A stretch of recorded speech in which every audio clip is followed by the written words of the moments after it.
Hello, welcome to this lesson. In this lesson, we're going to look at CSS syntax.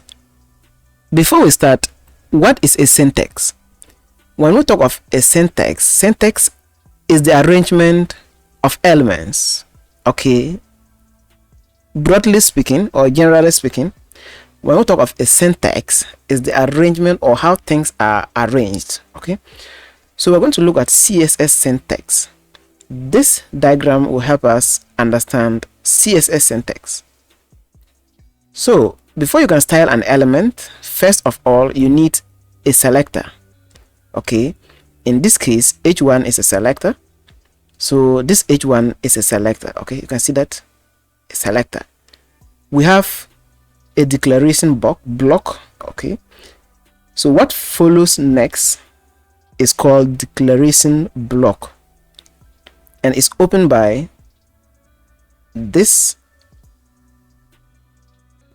curly brackets and closed by another one, the close of a curly brackets. You can see that, and inside it we have our properties and our values. A declaration box can have more than one declaration block. Okay, it can be 1, 2, 3, depending on the number of styling you want to apply to that particular element or selector. So a declaration box can consist of many properties and values. Now when you go inside a declaration box, you have a property. In this case, color is a property, and then we're giving it a value, which is the actual color. We separate a declaration box with the help of a semicolon.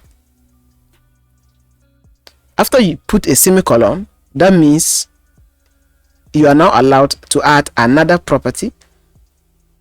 In this case, we have text align followed by a value. After you put your semicolon, you can add another property, something like font size, and then you assign your values.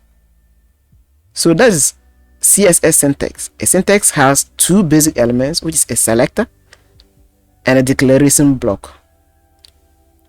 And inside the declaration block, we have property and we have values.